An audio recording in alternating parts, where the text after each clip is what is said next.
I think we can all agree that finding a good dashcam is not an easy task. I mean, which one should you buy? Should you buy that 16K resolution night vision dashcam you found on Temu for 9 quid? Or the one you found on Amazon with dual channel 1080p resolution and that costs you £600? That's a lot of variation, and naturally, it causes a lot of confusion. But there's only two things we need to keep in mind for a good dashcam. One, reliability, and two, the video quality. So when Botslab sent me their 50 quid dashcam to try out, I was intrigued to see whether this thing can actually deliver on a budget. And if this is the answer to all your confusion, maybe we can save a bit of money along the way. So let's check it out. Dashcams are quite an important part of your daily road experience. If you have witnessed or been in a car crash, which I hope the latter is not the case for you, you know exactly how important it can be for evidence, for insurance, and making sure of your safety. But for all of that, we're going to have to look at this package in 5 separate aspects: ease of installation, camera quality in day and night time, parking monitoring, temperature handling, especially now that it is so hot in the UK, and number 5, footage accessibility. Now, there is no end to the amount of features that you could potentially want from a dashcam, but these 5 are going to be the main pillars for me when checking out this dashcam and seeing if every one of them is worth spending your 50 quid on. Whether it passes or fails, well, time will tell. So let's head to the first part of this thing, which honestly I've been dreading for the last couple of days: the installation. I haven't installed one, but from what I've seen, it should be pretty straightforward. So let's get into it. The one I have here is a front-only dashcam, but you can physically rotate the dashcam to record the inside of the car as well. It will come in handy for angle adjustment at the very least. The installation is fairly straightforward. It is entirely up to you how neat and clean you would want your installation to be by finding more ways to route your cable. It plugs into the cigarette lighter in your car so you can have power. But luckily, as you've already seen in the unboxing, it comes with all the bells and whistles that you would need to install this thing in your car, including one of those pry tools. You can also get a hardwiring kit with this thing, so if you do wish to hardwire this to your fuse, then you can do that if you've got all the right tools and all the right know-how of how to put this thing in your car. I would have loved to go for a hardwiring tool, but I do not have that with me just yet, so I'm just gonna plug it into the cigarette lighter. Right, well, I've never actually installed one of these things before, but this is the first time for everything, right? So let's get on to installation. The first thing I want to do is get one of these white pieces of sticky pad, because that will tell me where I can sort of stick it. Well, it's not going to tell me where I can stick it, but it just makes things easier for me to line up and just finalize where I want it to be. I will need to get the cigarette lighter thingy, and I'll get the cable out, and I'm pretty sure that the right angle cable, oh, they're both right angles. Both the edges of the cables, well, both the ends of the single cable are right angled, so doesn't really matter which one you put into the dashcam itself. I will need the pry tool, and finally, last but not the least, I will need the dashcam. And just before we even get into the installation, this thing can rotate 360 degrees. So for where I want it to be, okay, so I was thinking of maybe putting it there, and I believe I can route the cable from inside of this part, so I should just be able to sort that out. Before I even try and set this up on my windscreen, I just wanted to connect this into the cigarette lighter and see if everything's working. And secondly, there was an app that I wanted to also connect, and I've got everything sorted out now, so I can see a live feed on my phone. The app is literally just called Botslab, and it just instantly showed up into the app. I turned the camera on, I turned the app on, and it was right there. It was a fairly straightforward and a very simple process, and I can access my live feed now. I've got the dash cam in my hands, and I've got the live feed going as well. First of all, the latency is actually pretty good. I mean, there is still some difference in the latency. Like, it's not perfect, but for a dash cam, it's actually much better than what I expected. And secondly, now I can just chuck this thing on wherever I want and get a live feed of exactly what the camera would see before I fully stick this thing on. And thanks to this part being rotatable, I can actually set the exact orientation of the camera, so I'm covering all, if not most, of the road, and basically just getting the maximum coverage possible. I'm going to unplug my dash cam, and wow, this is actually a very tight connection. What the hell? And what the, wow, okay. Did I just damage my windscreen? No, I didn't. So this is where my camera is going to go, and this is exactly how it's going to sit.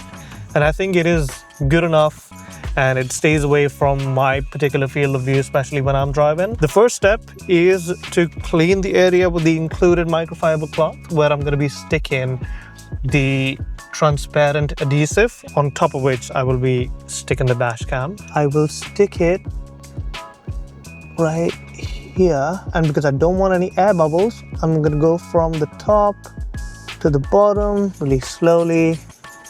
And I got air bubbles. Wait, can I remove it? I think I moved it just a little bit to the right. I can't, no, I've got no nails. I'm gonna peel off this 3M piece here. Wow, that was really stuck on there. And I'm going to confirm where I want it to be and press it down. There you go. So that is final. There's nothing I can do to change it, and we're locked. The next thing I'm gonna do is make sure that this still connects just fine. There you go. And it is a tight connection, but I'm glad that it is, because that is exactly. And now with all this extra cable, which I've got, I'm gonna pass the cable through inside of this, take it then inside the liner on the top, and then I'm gonna pass it through the A-pillar. My A-pillar does have an airbag, so I'm gonna have to pull it out a little bit and pass the cable behind the airbag. I'm gonna show you as much of the process as I can. So I just use the pry tool, and I should then just be able to tuck the cable underneath the plastic trim. And just like that, if I keep running the cable inside, I will eventually have a completely clean head and no cables dangling from it. I am currently not able to do that, but I know I can. I just need a bit more time with it. For this next part, I'm going to have to put the cable through this, which is the A-pillar of the car, and this also has an airbag inside of it, and I do not want the airbag to go off. So if you're going to be doing this install yourself, make sure that your car is not on, turn it off, and if you can, disconnect the battery. But even then, these things can just go off in your face, so just be really careful and route the rest of it from your weather stripping, and then under the glove compartment, going in here. Now, I would also suggest picking up some reusable cable ties or one of those tiny cable raceways that you can get, that you can just stick underneath something. You can get a ton of those on AliExpress and Amazon for dirt cheap. I have managed to route the cable from on top of here and taken it all the way inside the A-pillar and out the other side, and hopefully it is not affecting my airbag either. Now what I gotta do is take away this weather stripping, just like so. And now I should be able to guide this cable along this entire path inside and take it all the way down to the glove compartment. And then it's just as simple as taking it from here to the other side and plugging it in. I've managed to get it in here. I removed this entire weather stripping and I routed the cable from behind it to the point where it has now finally come out over here. I know you can barely see it, but it's just how it is. Like, it is super bright outside, and then the car is just dark thanks to all black interiors and that. You know what, actually, we can leave this cable dangling on the side just like so. It's not going to be obstructing my field of view while I'm driving anyway, so we're fine. And we're going to take this thing on a test drive, see exactly what it is saying, see how good the recording can be.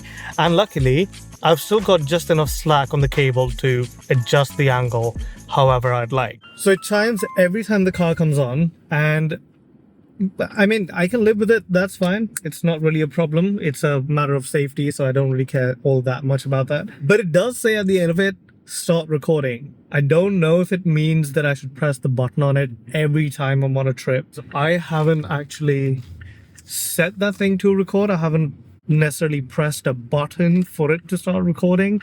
It said start recording. I don't know if that meant that it's already started to record, but I hope that it has, but we'll find out later on.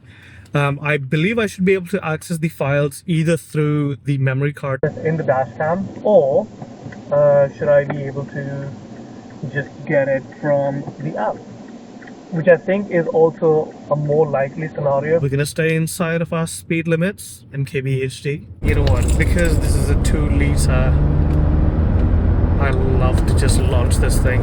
By the way, if you're interested, this is a Mazda 6 that I drive, and it's got a 2-liter petrol engine, Sky Active, and it produces 175 horsepower. It's not absolutely mental, but it is very enjoyable to drive, and Mazdas are known for their reliability. If this thing actually works the way it's supposed to and I actually like it, I'm most likely going to buy a second one for my own money.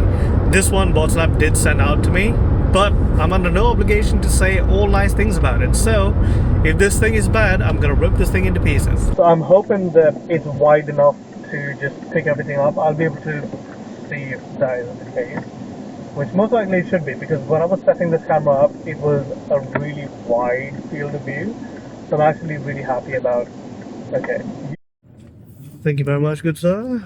Appreciate that. And now I am basically back home. Right, so I've just come back from the nighttime drive as well. I wanted to get the footage of what the camera looked like in the night also, but let's talk about the footage in general. I have to say that the daytime footage is actually pretty good. The colors are great, and the colors are not really the most important part. The most important part is how clear it is. And I have to say that for the most part, it is really clear. Secondly, I'm going to talk about the nighttime footage because I think that's where this camera is not exactly up to par as it was in the daytime. Now things are still clear and you can still search and somewhat find the number plate of the face that you might be looking for, but it becomes a little bit more difficult. In the nighttime, the shutter speed specifically gets a little bit too high, or too slow rather, and the motion blur just increases all that much. And because there's so much motion blur, it becomes a little bit more difficult to find the exact number plate or find the exact face that you might be looking for. Now, I'm not saying that it's bad. All I'm saying is that it's not as good as it is in the daytime, just like most of the cameras out there. If you do want to get something with night vision or IR night vision, you're going to have to spend quite a lot of money. But the kind of footage that you are getting at the moment at this price point in the nighttime is not bad at all. If anything, it is much better than having nothing at all. And to have something recorded with yourself at all times at the very least gives you something to rely on. So it is a reliable camera. I just would not say that it is the sharpest quality in the night as I would have wanted. But again, it is not a full-fledged camera. Second thing I want to talk about here is the parking monitoring. Now keep in mind, parking monitoring will work if you hardwire this camera to your car. I do not have the hardwiring kit. I didn't opt for the hardwiring kit, but it is an optional kit. You can get it and you can just attach it to the fuse box in your car and it gets the job done. It will then work. The way I've attached this camera to my car, it is plugged into the cigarette lighter. And of course, that way the camera will only get powered when the car is on. So that is more on me than anybody else. But I have seen a ton of videos online where people have tested this thing with a hardwiring kit as well. And things have gone pretty smoothly for them. Another thing is that all the videos that this camera captures is all in 1 minute increments. They all stitch together perfectly, by the way. So if you do need a longer segment of your recording, you're going to have to align all of those 1 minute chunks together to get that big part of the video. One critical thing I want to point out here though is that it comes without a memory card. It is a 50 quid package and it comes with a lot of stuff that you would need from your dash camera, and it is a pretty good bargain. But at the same time, to not have the memory card in the box packaged with the camera is a slight inconvenience because you're going to have to go outside and get yourself a new memory card anyway now. And one thing that I would suggest is to go and get a memory card from Botslab themselves. That way, there's no reason for the read and write speeds to not match up with your camera, and you should have uninterrupted recording. That's pretty much exactly what I did. Overall, I feel like it is a really compelling deal. The camera itself is nice and compact and it doesn't distract you while you're driving. It doesn't come into your field of view so you don't actually see it all the time either, which is fantastic. And depending on how good your cable management job is in the car, the cable is not going to be visible either. The build quality also seems really good. It doesn't scream cheap at all from any angle. It is entirely made of plastic, but it is all good quality plastic, and I am really confident about this thing staying for a long time in my car. Also, the installation has been fairly easy. I do have my ups and downs with pretty much everything out there, so if anything messed up, it's more on me than anything else, but it was still a fairly easy process. Everything went pretty smoothly, or as smoothly as it could have gone, because it's me, and I messed up a monitor arm pretty badly once, so that tells you a lot about the kind of person I am. But because you guys are watching BigBadroid, nothing comes without its downsides, and this thing comes with its fair share. The first thing has to be the motion blur. The resolution is fine. Having 4K on a small dash cam is great, but if the shutter speed is so slow that you're getting motion blur most of the time, and that impacts your ability to read certain things and identify a certain few faces, it could potentially become a problem in some very niche cases. I'm not saying that it is a problem. Overall, it is still going to cover you for everything. You have nothing to worry about, but just that little part of me wishes that it had a higher frame rate. And additionally, the sensor size is quite small. I mean, at the end of the day, it is a dash cam, so don't expect it to be a film grade camera. But at the same time, if you do want to get a bigger sensor with better frame rates and a far better motion clarity, you're going to have to spend a ton ton more money. And honestly, it doesn't seem like it is Botslab's fault. It is just something that they have to cut down on while still maintaining the best part of the safety features, but also landing that price point. The third thing, which is not really a downside, but what I would have loved to see, is a polarizing filter at the end of that lens. What a polarizing filter basically does is that it removes all the reflections from any window or any screen that you might be looking through. And as you have already seen in the recordings, you can see a lot of the interior of my car. Now, it is not the end of the world to have some reflections in your dashcam footage. It's perfectly fine, but at the end of the day, you know, if you're really trying to focus on something and find that number plate or find that face, a little bit of reflection could be a make or break thing. But overall, I feel like that the value proposition here is pretty good. I would highly suggest that if you're a first-time buyer or somebody who's never even installed a dashcam in your life, this is a pretty safe bet. You get pretty good image quality. Yes, there is some motion blur here, but it's not the end of the world. The installation is super easy, the package is lightweight, and it just makes sense. And the app, mind you, is really intuitive. It connects easily, you can access all your footage over there, you don't need to take the memory card off, and you can do everything that you need to do on the app itself. But now with all that being said, I want to hear from you. Do you already have a dashcam in your car? If you do, what's the craziest thing you've ever recorded? And secondly, if you do not have a dashcam in your car, why? Were you searching for one? Have I just given you the answer to getting a better dashcam on a budget? I hope I have, because this channel is mostly about cheap and affordable budget tech that is not just bad, but is actually value for money. So go ahead and drop a like on this video if you enjoyed, and if you want to stay in the loop and keep getting updates about more budget and value for money tech, go ahead and hit the subscribe button so you do not miss out on the next one. Until then, I shall catch you guys later.